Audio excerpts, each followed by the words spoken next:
I'm 27, single, living in this little house I rent in a quiet part of Boise, Idaho. It was a random Tuesday, like early April, around 8 p.m. I'd had a long day at work. I'm a graphic designer, mostly freelance, so I was beat from staring at my laptop all day. I'm sprawled on my couch in the living room, binge-watching some true crime show on Netflix, which, yeah, probably not the best choice in hindsight. The house is dark except for the TV glow and a lamp in the corner, and I'm wrapped in a blanket, half asleep, when I hear this weird sound from the back of the house. Like a scraping, metal-on-metal kind of noise coming from the kitchen area. At first, I think it's my cat Milo knocking something over. He's always jumping on counters, making a mess. But the sound comes again, sharper, like someone's messing with a window over the sink. My heart does that little skip, I mute the TV, sit up, and just listen. Silence for a second, then I hear it, footsteps, light but definitely there, crunching on the gravel outside my back door. My stomach drops. Milo's asleep on the armrest, so it's not him. Someone's out there. I grab my phone, hands already shaking, and creep toward the kitchen, trying to stay quiet. The back window's got these thin curtains, not blackout ones, so I can see shapes through them when the streetlight hits right. I peek through a gap, and holy crap, there's a guy out there. He's right up against the window, maybe a foot from my face, holding this metal thing, a crowbar or screwdriver or something, and he's working it into the window frame, trying to pry it open. He's got a dark hoodie, face half covered by the hood, but I can see he's focused, like he's done this before. I freeze, my breath caught in my throat, just staring at him. He doesn't see me, thank God, but I'm thinking, what the hell do I do? My brain's screaming run, hide, call someone, all at once. I back away slowly, try not to make a sound, and that's when I step on a squeaky floorboard. It's loud, like a gunshot in the quiet, and I see his head snap up. I don't know if he saw me, but I'm not waiting to find out. I bolt to the living room, flip on every light I can reach, ceiling, lamps, everything, and start yelling, "I see you. I'm calling the cops right now. They're on their way." I'm not even sure where that came from, but I'm screaming it at the top of my lungs, hoping it'll scare him off. At the same time, I'm dialing 911, fumbling with my phone, almost dropping it. The operator picks up, and I'm whispering, "There's someone trying to break into my house. He's at the back window. Please hurry." I give her my address, and she's telling me to stay calm, lock myself in a room, but I'm too freaked to move. I grab a kitchen knife from the counter. Dumb, I know, but it's all I've got, and stand by the front door, watching the back through the hallway. I hear a loud thud, like he dropped the tool, and then footsteps running, crunching away through the gravel. I creep back to the kitchen, knife in one hand, phone in the other, and peek through the curtains again. He's gone. The window's still locked, but there's scratches all over the frame, like he was really going for it. I'm shaking so bad I can barely stand, and Milo's now awake, hissing at the window like he knows something's wrong. The cops show up maybe 10 minutes later, 2 officers with flashlights, checking the backyard. I'm a mess, still clutching the knife, telling them everything, the scraping, the guy, the crowbar. They search around, find the scratches on the window, and some fresh footprints in the dirt by the back fence, but no guy. One of them says it looks like an attempted B&E and asks if I saw his face. I didn't, not really, just the hoodie and that metal tool glinting in the streetlight. They take pictures, write up a report, and tell me I did the right thing turning on the lights and yelling. Most of these guys run when they know they're caught. One says like that's supposed to make me feel better. Before they leave, they check the whole house, make sure no one's hiding inside, and tell me to get better locks and maybe a security camera. I nod, but I'm barely listening, just wanting them to stay longer so I don't feel so alone. After they're gone, I pile furniture against the back door, check every window twice, and sleep on the couch with all the lights on, knife next to me. Milo's curled up by my feet, but even he's on edge, jumping at every car that passes outside. I called my best friend, Tara, the next morning, crying as I told her what happened. She came over, helped me order a security system online, and stayed with me for a couple nights. I got new locks, put bars on the windows, and that camera has been up for months now. But I'm still paranoid. Every creak, every shadow, I'm right back in that moment, seeing that guy's silhouette through the curtain. What was he gonna do if he got in? rob me, hurt me. I don't even want to think about it. This all kicked off in February this year. I live in Finland, way out in the sticks, a solid 5 kilometers from the nearest store and about 900 meters from the closest house. It's so remote that there's no real reason for anyone to be lurking around our place, especially in the dead of night. Around here, it's normal for my family to give each other a heads up if we spot a car parked on the road near someone's house for too long. We've even seen posts on Facebook about a suspicious car creeping around a nearby small town and another one close by, driving slowly and stopping at odd hours. People in the comments mention stuff getting stolen from their yards lately, so everyone's a bit on edge. I just finished all my high school classes and was on a month-long break to study for finals. I don't know if this is a thing elsewhere, but in Finland, we get this time off to prep. Instead of hitting the books, though, I was deep into video games or binging Netflix until the early hours pretty much every night. I keep my laptop on a table by the window overlooking our front yard, where I can see the road.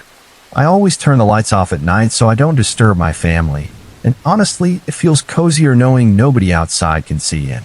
One night, I was watching a show when I noticed a black van pull up and stop on the road right by our house. It's super dark here in winter, but we've got a bright halogen light on the side of our barn that points at the driveway. It flicks on whenever a car gets close. The road where the van parked is technically part of our property, which made it extra weird. I closed my laptop to get a better look, but nobody got out.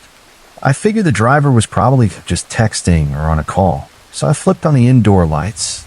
The moment I did, the van peeled out and drove off. I thought, okay, maybe they realized it's not normal to park by someone's house at 2 a.m. and got spooked. There are plenty of bus stops nearby where they could have pulled over for a call, so it felt off. I didn't go back to my show after that. I'd already shut my laptop, and honestly, I was trying to get back to a normal sleep schedule anyway. For the next few nights, things were quiet. A car or two passed by every half hour or so, but that's normal around here. It was probably 3 or 4 days after the first van incident when it happened again. I was in the middle of a video game match, totally focused, when I noticed a car parked near our house again, this time on the public road, not our property. I glanced out and sure enough, it was the same black van. I paused the game and asked the people I was playing with online for advice. They were like, maybe they're lost. Just go ask what's up. So I grabbed my jacket, a cap, and a flashlight and headed outside. The second they saw my flashlight beam, the van took off like a shot. I didn't even get a chance to say anything. A night or two later, I was back on my laptop by the window, having a good time, when that same van pulled up again at freaking 2 a.m. Now I was pissed. We'd had stuff stolen from our yard before, and I knew no one with good intentions would keep parking by a random house in the middle of the night, multiple times a week. I wasn't about to let them mess with our stuff or creep around our place. I grabbed my jacket, cap, flashlight, and this time a kitchen knife. I wasn't looking for a fight, but I figured a knife would scare off anyone trying to steal. I turned off all the house lights so they wouldn't see me coming, wanting to catch them off guard and make sure they'd never come back.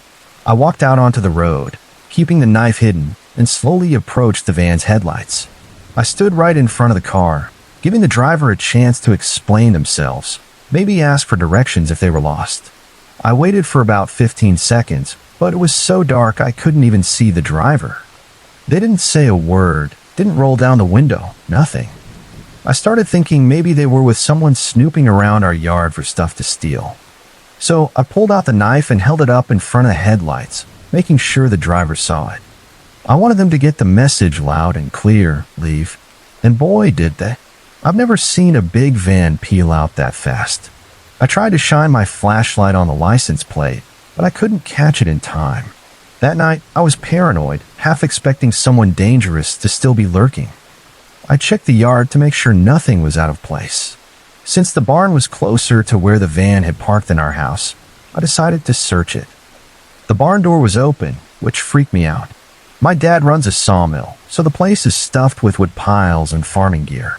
Me and my friends used to play hide and seek in there, so I knew every nook and cranny where someone could hide. I searched every corner with my flashlight, heart pounding, but found no one. Nothing important was missing or messed up, thank God. I locked the barn door tight and went to bed, still a bit shaken. The next day, I told my dad about the suspicious van and how it kept showing up. I suggested he double-check the barn door before bed, just in case. I also mentioned the rumors about a car linked to thefts in the area.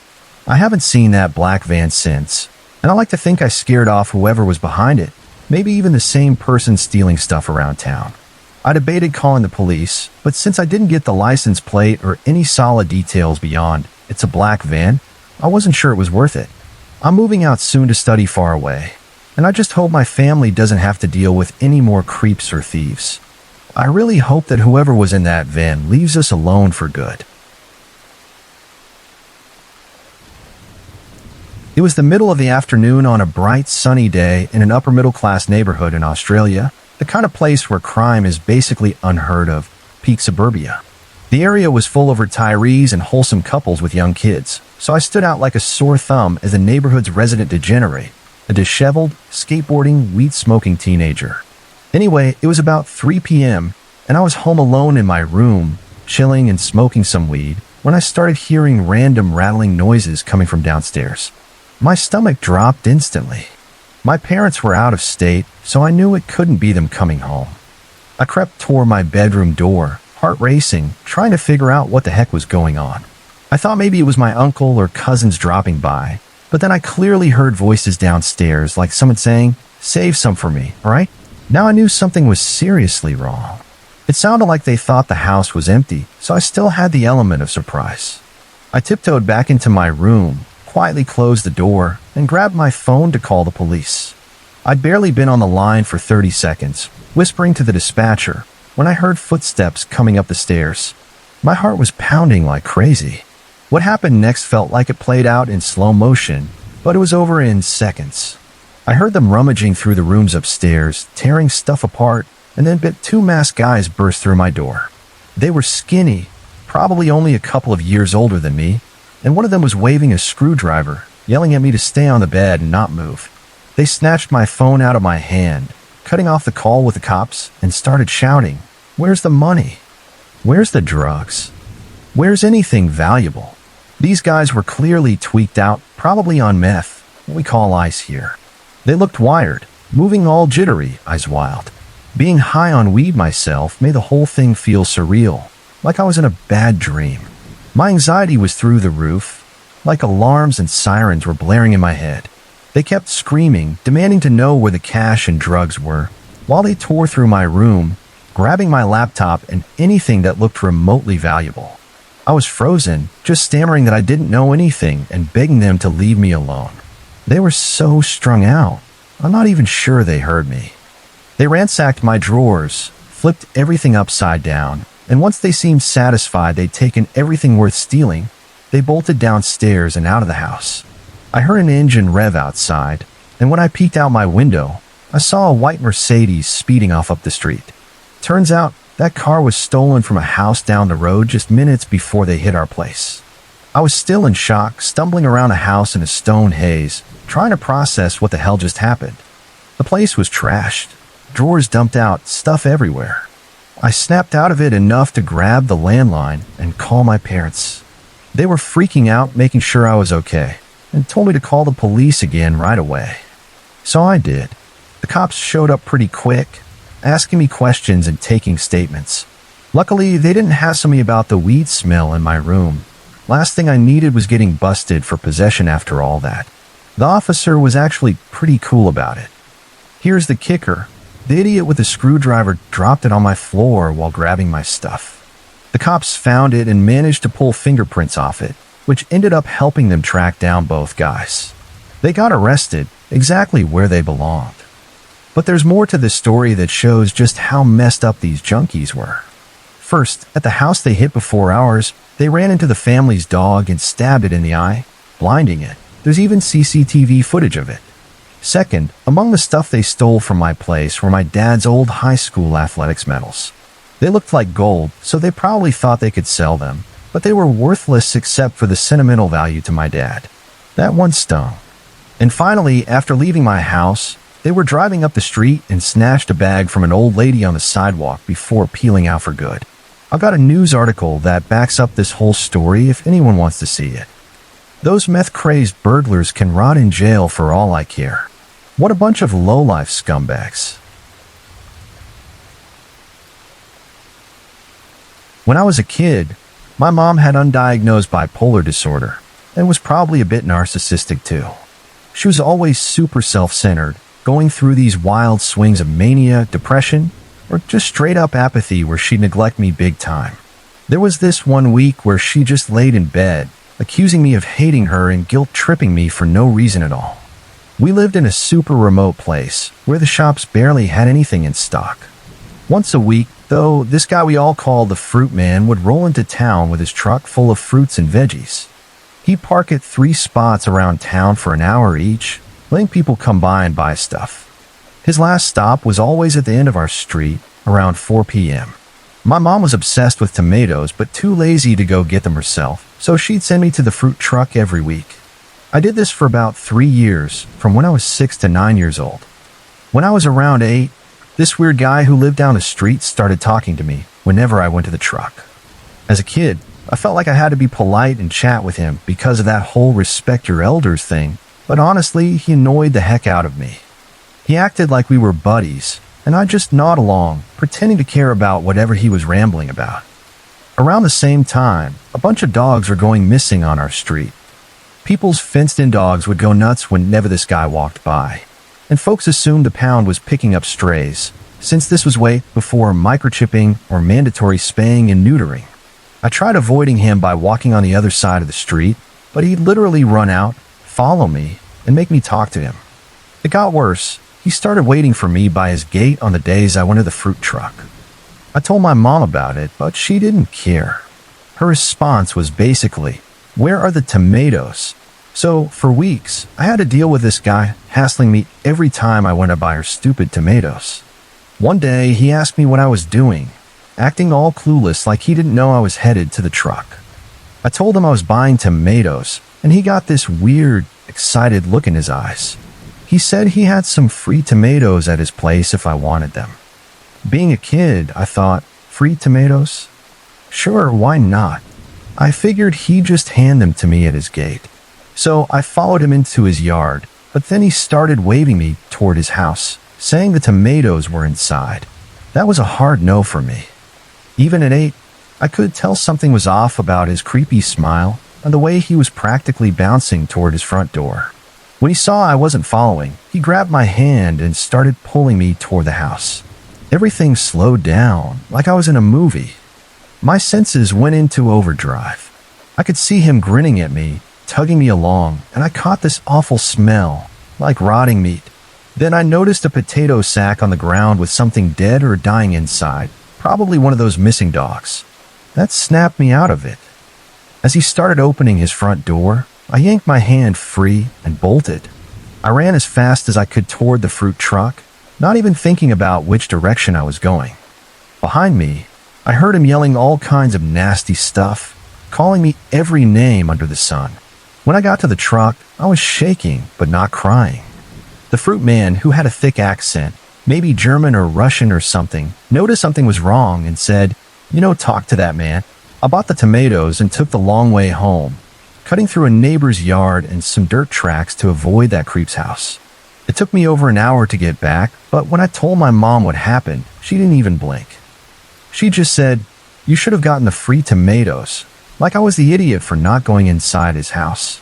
I was so young that I thought maybe it was normal, and it wasn't until years later that I realized I could have been seriously hurt, or worse, just for some tomatoes. The one silver lining. That guy stopped waiting for me when I went to the fruit truck after that. It was like he knew I wasn't falling for his tricks anymore.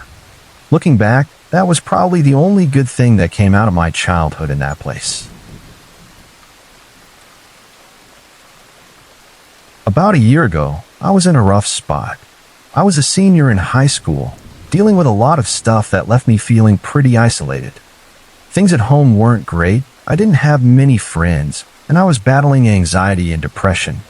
I was desperate for attention, craving someone to love me and show me they cared.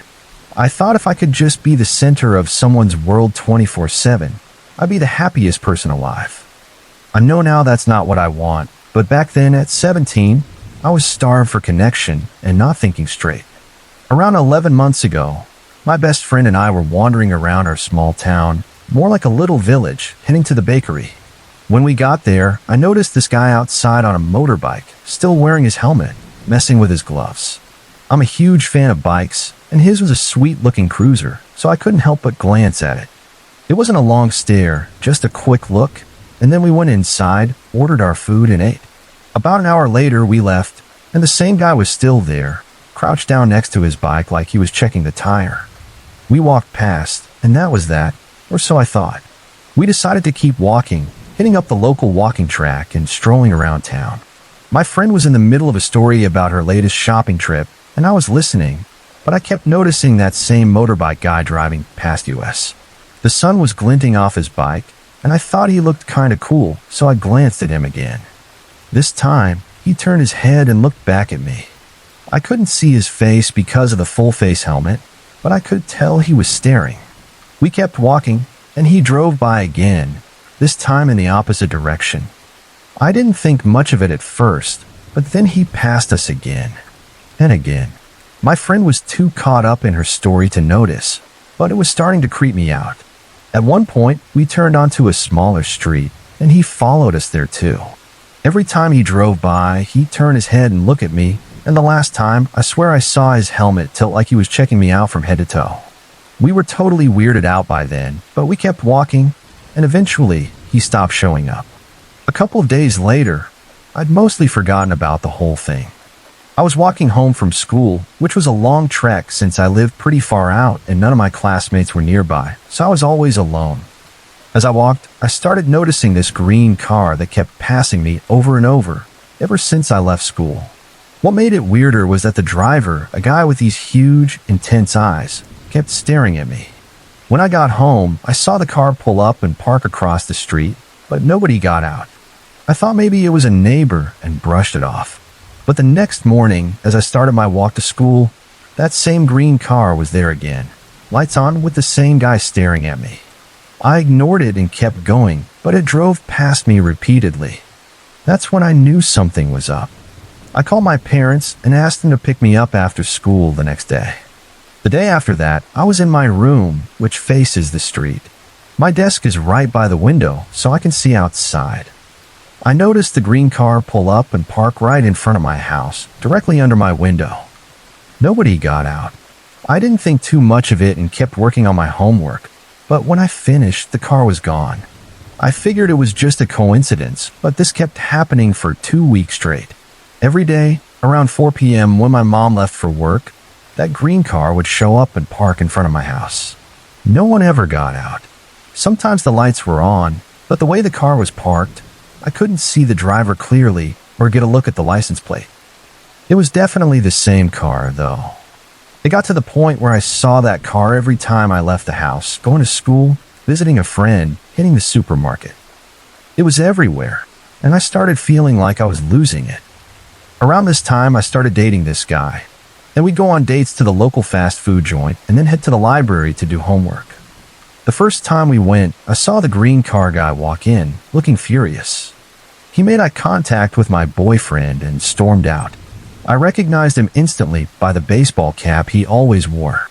I didn't tell my boyfriend right then because I was nervous and didn't know what to do, but I regret that now. Over the next few weeks, every time we went to the library, this guy would show up. He'd barge in, sit right next to us with a newspaper, and glare at my boyfriend with this intense, angry stare. One time, the newspapers were stacked near us, and he leaned over my boyfriend to grab one, practically snatching it out of his hand when my boyfriend offered it. He was there every single time we went to the library. Eventually, my boyfriend and I broke up, but that didn't stop me from going to the library, or this guy from showing up.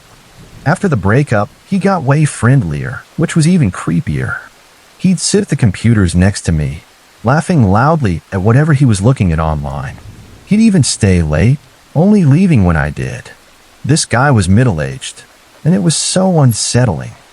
One night, my parents were out, and I woke up at 3 a.m. to someone knocking on my window. At first, I thought it was a dream and tried to go back to sleep, but the knocking got louder and more aggressive. I called my neighbor, who came over to check, but she didn't find anything. The next morning, though, there was the green car guy, parked in front of my house, tapping his fingers on the steering wheel like he was annoyed. Later that day, as I was leaving school, I saw the motorbike guy with the helmet parked outside. On my walk home, he kept driving past, revving his engine loudly. By the time I got home, he pulled up in front of my house, revved one last time, and sped off. I broke down crying and told my parents everything, but they brushed it off, saying I was overreacting. I tried to ignore it, but this went on for 3 months. Every Thursday, the motorbike guy would show up, revving his engine, sometimes waking me up at 3 a.m. when my parents weren't home. Eventually, I moved 3 hours away for college, and for a while, I didn't see him. I was so much happier. But when I came home for mid-semester break, the first night I was back, I woke up at 3 a.m. to that familiar knocking on my window. I told my dad, and he checked but found nothing, telling me to go back to sleep. For the rest of the week, the green car was parked outside my room every day. Whenever I closed my curtains and reopened them, the car would be gone, so I started keeping them shut, staying in the dark, which made me feel even worse. Back at college, I was checking my Facebook one day. I'd recently changed my profile picture and had it set to public, which I know was dumb. I noticed someone had shared it, but their profile was private, and I didn't recognize them. The next day, I was leaving my lab around 6 p.m. alone and saw the green car parked outside with a cap guy in it. I was shaken and rushed back to my dorm. Every Thursday after that, I'd see the green car whenever I left my lab with a guy inside, lights on, just watching. Last week, I saw the motorbike again, the same one with that distinct blue logo on the side, parked outside my lab. The helmet guy revved his engine, followed me for a bit, then sped off angrily. Today, on my way to the shops, the green car passed me again. The guy looked at me with this furious expression. I was at an intersection, waiting for the pedestrian light, when he made a U-turn in the middle of a busy street and drove by me again, still glaring. Sometimes he's not alone in the car. There's an overweight, middle-aged, balding guy with glasses or another guy in a baseball cap. I've only seen them from a distance, but I know they're there. I'm so paranoid now, wondering if he's somehow seeing what I post online. Why else would he be so angry? I'm terrified, and I don't know what to do. I'm scared no one will believe me, and I don't know if I should confront him. Is this all in my head? This whole mess started before I was even born, setting off a chain of events that led to someone threatening my life, something I had zero control over. Way back when my mom, Jane, was in her mid-teens, she dated this older guy named James. He was head over heels for her, but they weren't the same religion, so she ended up marrying a guy from her congregation instead, leaving James high and dry. A year after tying the knot, Jane had me, but she wasn't happy with my dad, Dave. She reached out to James, planning to leave Dave and go back to him. So one night, she packed a bag, took me, and headed to James's place. But as soon as she got there, Dave started bombarding her with messages, threatening to take full custody of me if she didn't come back. With a heavy heart, she chose me over James and went back to Dave. That's where the trouble really began. Jane and Dave tried to make it work for another year, but it fell apart and they got divorced. My mom moved south to be with family, leaving James behind, or so she thought. My childhood was pretty normal for the next 13 years, with a few house moves, a stepdad, and some siblings. My mom's second marriage didn't last either, and by 2010, she was single again. That's when she got hooked on Facebook, reconnecting with old school friends and sparking a few nostalgic flings that never stuck. Then she found him, James. His Facebook account wasn't super active, no profile picture, but she was sure it was him. She fell for him all over again, hard. He came down south, met his kids, and even stayed for my 16th birthday party. He looked old, easily in his 50s, with shaved gray hair balding on top, glasses, and this creepy grin that gave me the chills. So far, it wasn't too bad, I guess. But here's why I'm telling this story and why I never want to see this guy again. When my mom broke things off with him for the third time, James lost it. The crazy came out full force. He started showing up at our house uninvited, and every time we told him to leave, the visits got less frequent, and we thought maybe he'd gotten a hint. Then these creepy hand-delivered letters started showing up from my mom, and the stuff in them freaked me out. In the letters, James went on about how if my mom had never met my dad, they could have been happy together. He said his plan to win her back was ruined because of me, because I was born. So he did what any unhinged person would do. He started plotting to get me out of the picture. He wrote about a near-miss car accident from 1995 when I was a baby where a car clipped my mom's at a junction. She never got the other car's details and chalked it up to bad luck at the time. But in his letters, James admitted it was him. He tried to hurt us. He said he wouldn't miss next time and that he still believed he and my mom could be together, but only if I was gone. I'm not a baby anymore, and my dad's long out of the picture, but James's obsession wouldn't let it go. In another letter, he told my mom he'd called social services, claiming she was a drunk, so they'd take me away. That one was easy to disprove, so we didn't panic too much. But then he upped the ante, writing that if he couldn't have her, no one would, and he'd burn our house down. That's when my mom took the letters to the police. The cops looked into it and found out James had a history. An ex of his, who happened to have the same first name as my mom, had a restraining order against him for stalking and attempted assault. That put us on high alert, and we started the process for our own restraining order. A few nights later, my mom heard someone outside our house. Thinking it was James, she called the police right away. They got there in 5 minutes and searched the street. James wasn't there, but they found his car parked behind some resident garages. He didn't come back for it that night. The next day, the police got us in touch with a women's hostel in a neighboring county that had a spare room. We packed our bags and moved there, spending the whole summer in hiding. No friends, no social media, nothing. Well, I wasn't supposed to have social media, but I was a teenager, so I snuck onto proxy servers on the computer in the hostel's teen rec room. I was the only teen there, so it was easy enough to pull off, but looking back, it was probably a dumb move. James started messaging me on Facebook, acting all nice, saying he loved my mom and just needed to know she was okay. I ignored him, blocked his account, and blocked a bunch of fake accounts that kept trying to friend me. After 3 months, they found us a new house, and we had a week to pack up our lives and move again. Now, it's 8 years later, and I've moved a bunch of times since, including for college. I hadn't thought much about the guy who wanted to kill me to be with my mom. 2 years ago, I moved back up north, not far from where I was born. Then 2 weeks ago, I got an email on an old account I used for a rental agreement. At first, I thought it was spam, but when I opened it, the name at the top was James Smith, and the rental address was in a town just one over from where I live now. It hit me like a ton of bricks. That sick creep must have given my email to the renters on purpose, just to let me know he's nearby. I haven't heard anything else since, but I'm seriously hoping I never cross paths with James again. I went to visit my dad at the rehab facility he's been staying at for Father's Day, right as he was wrapping up his last few days there. Up until recently, he'd been at a place in Jamestown, North Dakota, right next to the North Dakota State Hospital. Somehow, we got to talking about spooky stuff and his experiences there. The hospital's got a wild history. It opened back in 1885 as an institution for the mentally ill and criminally insane. By the early 1900s, it was so overcrowded they had to keep expanding, but it was still crazy understaffed. In 1937, the governor fired the superintendent and 75% of the staff, replacing them with people who got the jobs because of political favors, not qualifications. Those new folks were way out of their depth, and things got ugly, cussing at patients, abusing them, and probably even killing some. By 1949, the newspapers got wind of the overcrowding, neglect, malnutrition, and all sorts of horrors, and by 1953, reforms started to clean things up. The patient population dropped from 2,000 in the 1940s to about 600 by 1974, and now it's down to around 200. The place is still running today, serving as a psychiatric hospital with transitional living and chemical dependency treatment. My dad liked to stay busy at the rehab facility, so he'd take on whatever jobs or tasks he could.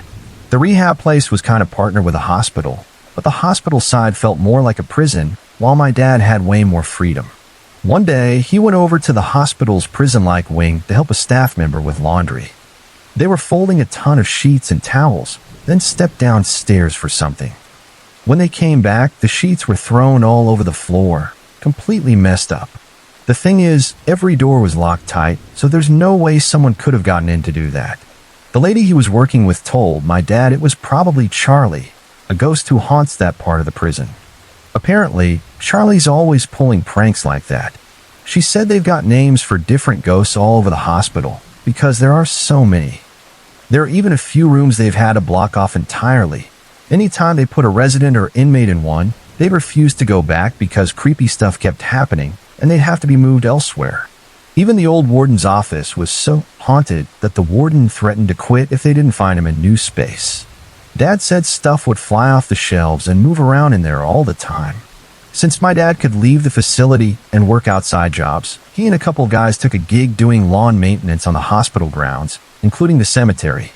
It was the middle of the afternoon, and they were working near a part of the hospital that's been shut down for years. The building they were by had tons of windows, so you could see right inside.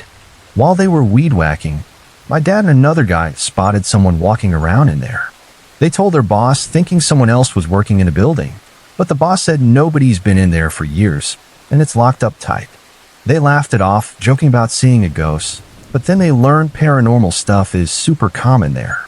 My dad's a no-nonsense kind of guy, not want to buy into spooky stories, but he and the other guy saw this figure so clearly they could make out his clothes. They even double-checked with each other, like, "Did you see what he was wearing?" The other guy, sounding freaked out, said, "Yeah, someone's messing with us, but that was a person." They kept working, even though they were spooked. Then they saw him again. This time, the same figure came speed-walking down a hallway toward them, still visible through the windows. He was dressed in an old-timey black and white suit with a matching hat, keeping his head down like he was trying to hide his face. He darted around a corner into the garage area. The guy working with my dad freaked out, bolted, and said he was done with the job. My dad yelled at him to run to the front so they could catch whoever was trying to scare them. They checked every possible door, but there was no one. The boss eventually got the keys, and they went inside to investigate. My dad said the place was so dusty they would have seen footprints if anyone had been there, but the only ones they found were their own. There was zero trace of the man they saw. My dad, who doesn't mess around with tall tales, swore up and down that the place is haunted as hell. The way he described it gave me chills. He said the guy seemed like he was up to something shady, always ducking away and hiding his face. It's weird, but it almost felt like he was stuck in some old-timey loop, like something from the 1920s or 1930s, still wandering the halls. Back in 1990, my parents took me and my 4-year-old brother on a vacation to the French Alps, where they'd rented a cozy little cottage for a week. I was only 2 at the time, so everything I know about this comes from what my parents have told me. As soon as we settled into the cottage, my mom got this bad gut feeling that something was off. She felt super anxious and uneasy, and that feeling only got worse as the days went by. At first, my parents tried to brush it off, telling themselves it was all in their heads, maybe just the new place or the travel stress.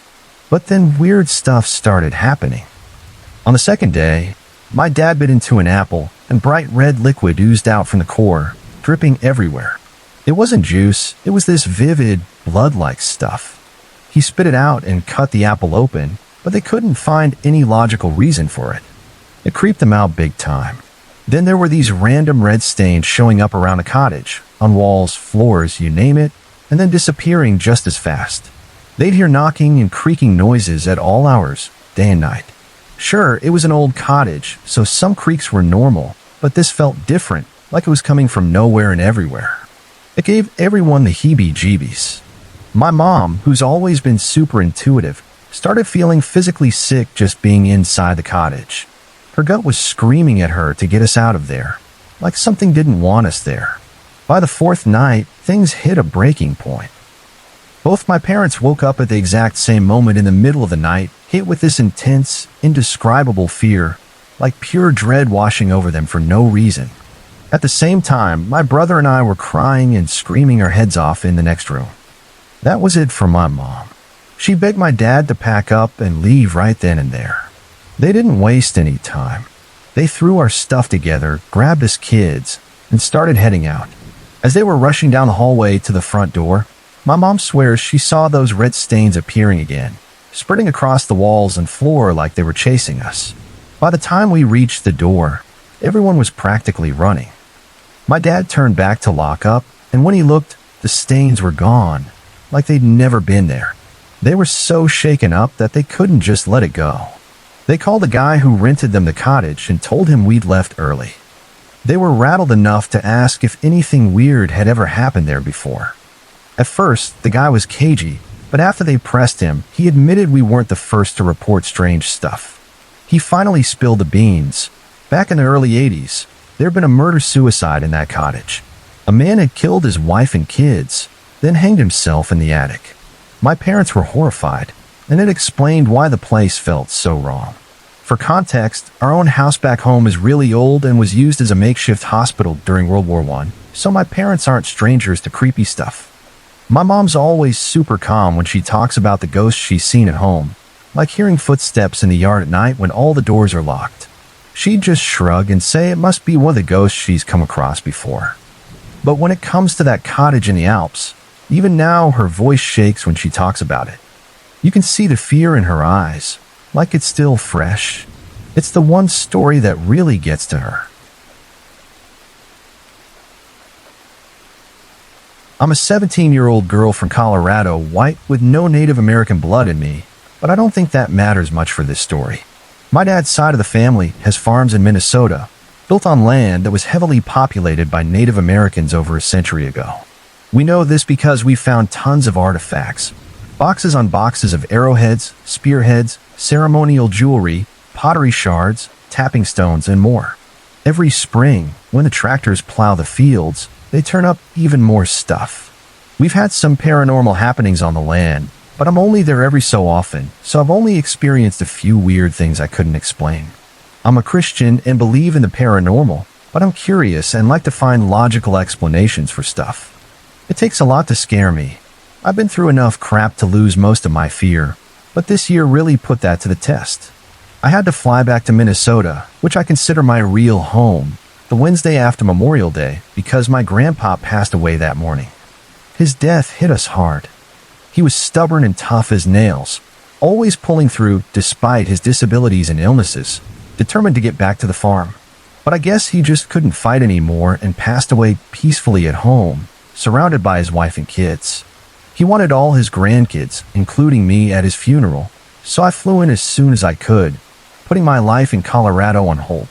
My mom, who divorced my dad when I was a toddler, was sweet enough to come with me, but she stayed at a hotel and kept her distance, even though we invited her to Grandpa's wake and funeral. She wanted me to connect with my Minnesota family, so she stayed out of the way. The day I arrived, my aunt offered to take me to my Uncle A's place, just a quarter-mile up the road from my grandma's farm. You can see her farm from his house, even walk across the field to get there. As soon as I got to Uncle A's, he handed me a .22 caliber rifle and a Mountain Dew, complaining about a growing blackbird problem. He offered me $1 per bird, so I was game to go shoot some.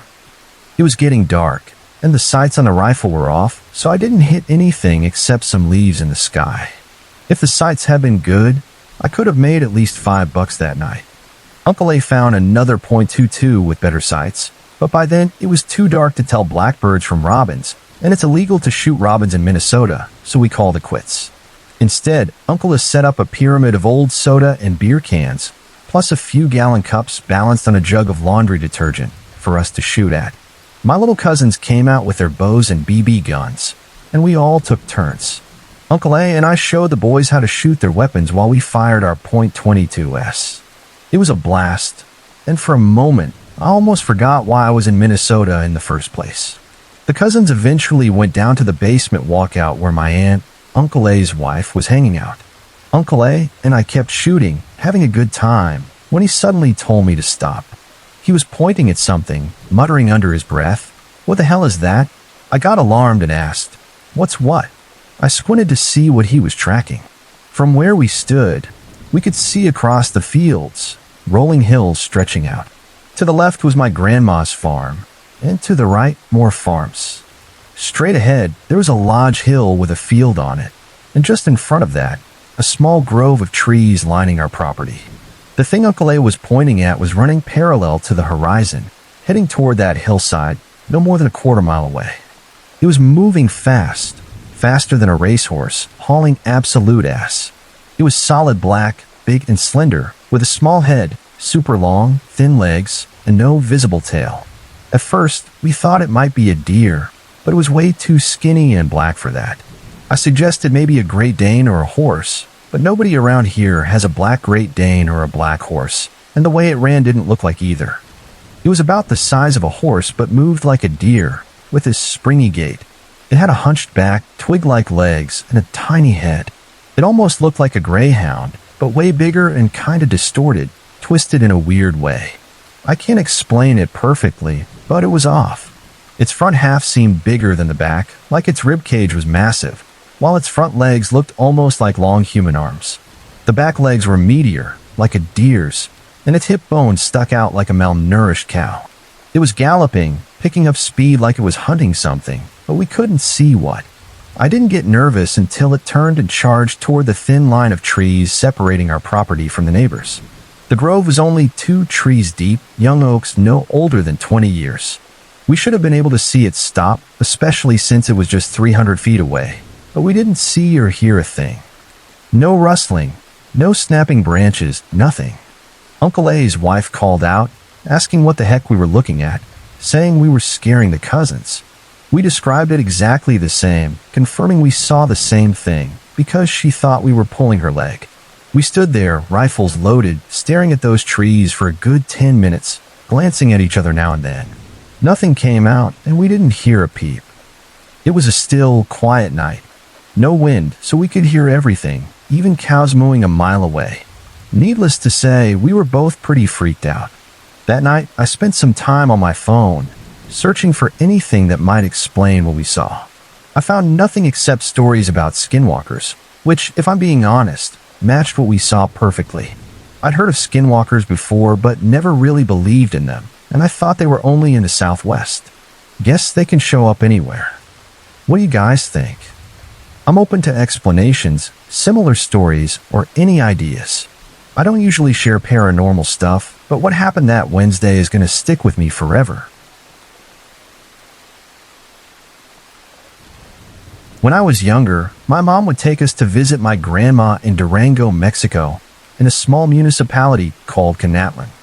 Grandma was the main reason we went there, and she lived in a nice little house that faced a hill, more like a long stretch of mountain that led into a forested area. I got other creepy stories from that place, but I'll stick to this one. The house had a front door that opened into the main room, which connected to a smaller room in the back left. That smaller room had 2 doors, one leading back to the main room and another on the right wall that went to the kitchen. The kitchen wasn't big, maybe 7 or 8 feet wide, stretching out from the door. At the far end of the kitchen was another door that led outside to the backyard, which was fenced and sloped down at an angle toward a river. The whole area, including the river, stretched maybe 200 feet or a bit more. This is all relevant to what happened. My grandma was the sweetest, food-making, hug-giving kind of grandma you could imagine. She loved telling me stories about the weird stuff she'd seen or heard from our ancestors. My mom's side of the family is Native American, and when I was 9, Grandma told me this chilling story about a demon that followed the river behind her house. She said every few years it would travel the length of the river. As a kid, I thought it was just a spooky tale to entertain me, but then she got deadly serious. She grabbed my shoulders, looked me right in the eyes, and said in Spanish, "You have one chance and one chance only.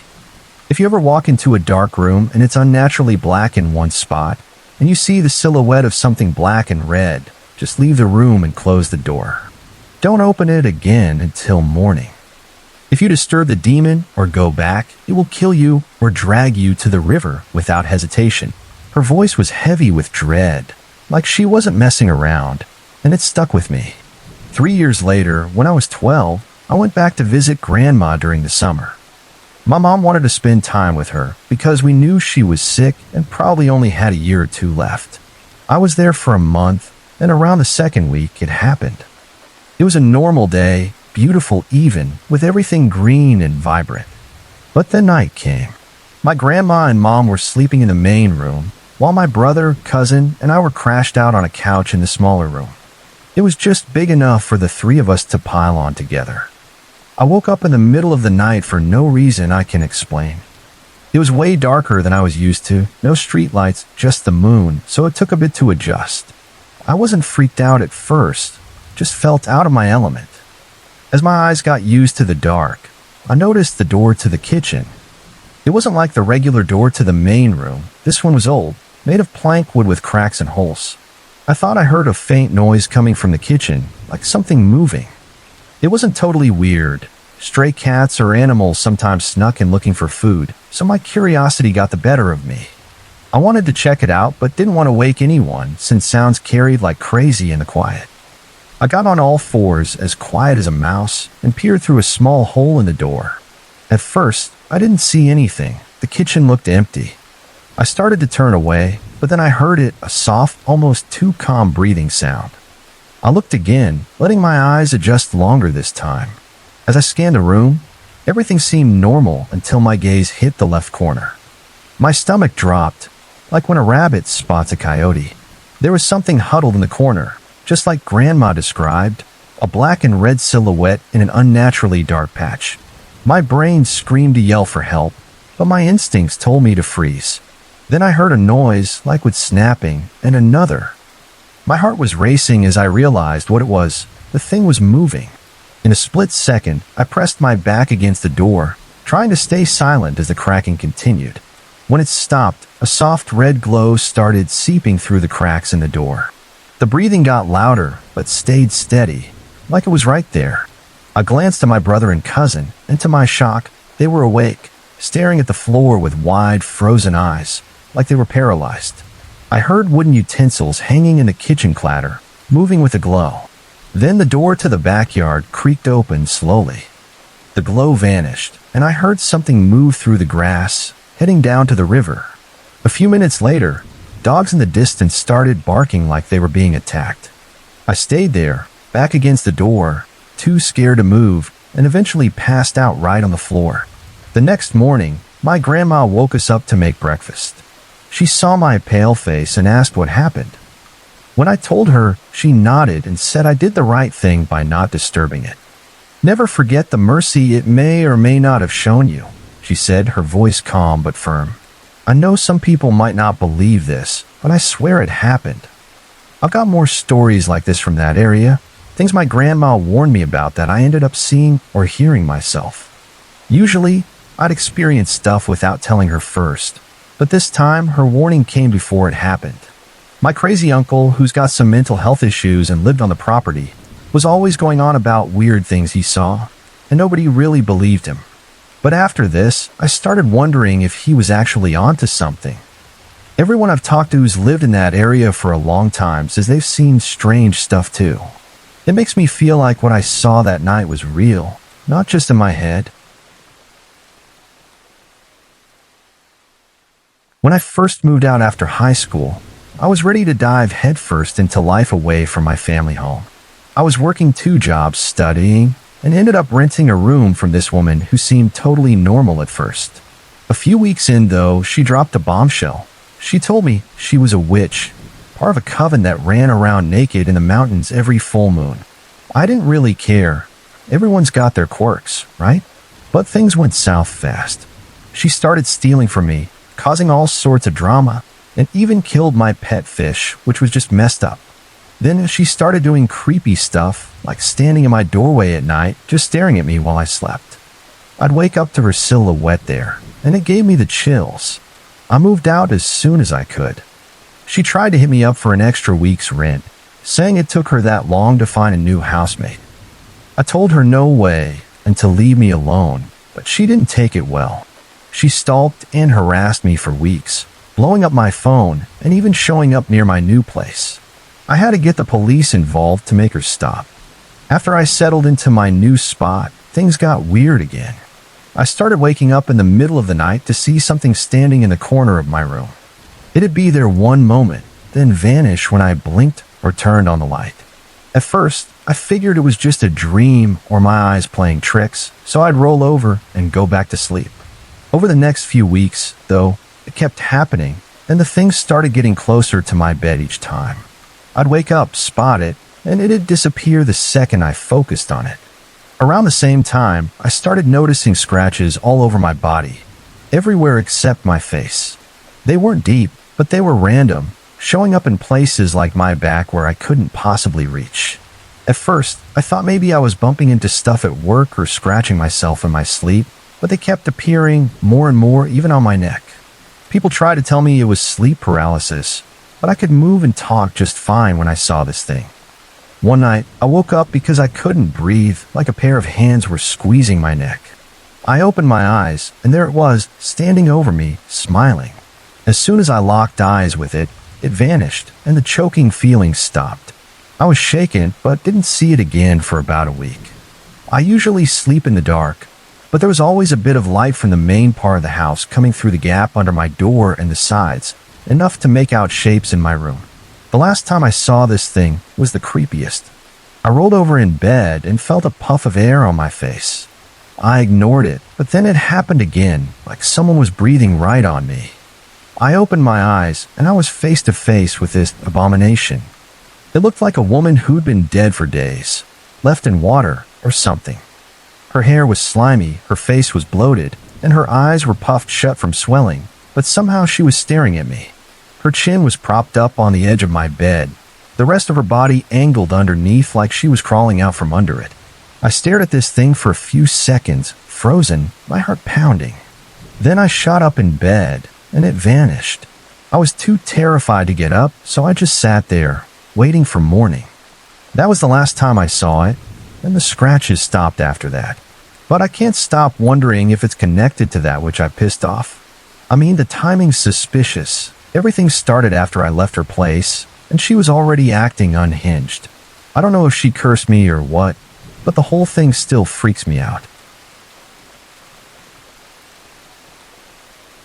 I'm 32, and running has always been my way to clear my head. Every Saturday morning, I hit the forest trail near my house. It's a quiet spot, just me, the chirping birds, and the crunch of leaves under my sneakers. The tall pines and cool air make it feel like the world slows down for a bit. But last weekend, something happened that still got me shaken, and I don't know if I'll ever feel safe on that trail again. It was about 7 a.m., the sun just starting to peek through the trees. I was maybe 2 miles into my run, music playing low in my earbuds, when I heard something behind me, footsteps heavier than mine. I glanced over my shoulder and saw this guy stepping out from a narrow side trail.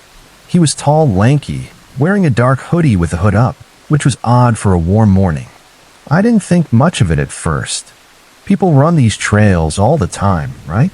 I kept my pace, figuring he'd pass or turn off somewhere. Then he started calling out, "Hey, you dropped something." His voice was loud, sharp, cutting through my music. I slowed a little, confused, and patted my pockets. My phone was there, keys clipped to my waistband, earbuds still in my ears. Nothing was missing. I shouted back, "I'm fine, thanks," and waved without stopping. I thought that'd be the end of it, but he kept yelling, "No, you dropped it." Stop for a second. His tone wasn't friendly anymore. It sounded desperate, almost angry. I looked back again, and he was closer now, running faster. My stomach dropped. Something wasn't right. If I dropped something, why not just hold it up or describe it?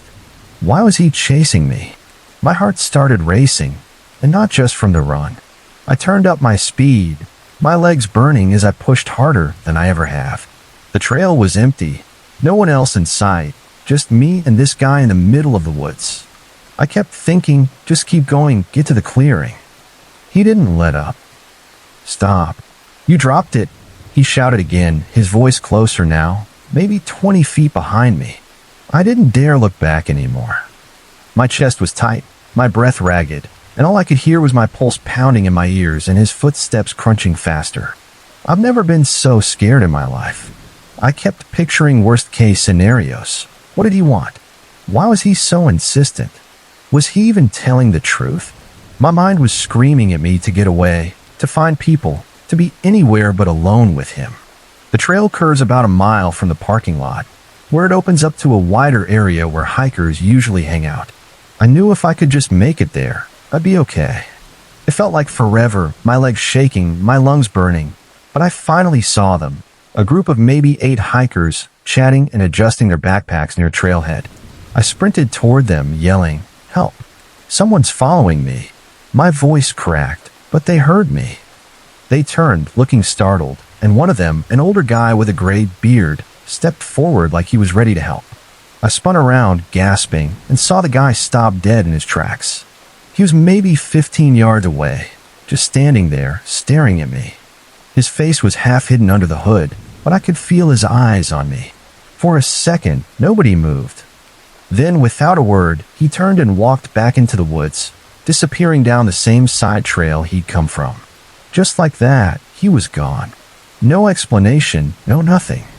The hikers crowded around me, asking if I was okay. I was shaking, barely able to get the words out as I told them what happened. They were kind, gave me some water, and one of the women in the group walked me back to my car. I kept looking over my shoulder the whole way, half expecting to see him again. When I got home, I locked the door and just sat there, trying to process it. I was safe, but my mind wouldn't stop replaying it, his voice, his footsteps, the way he just vanished.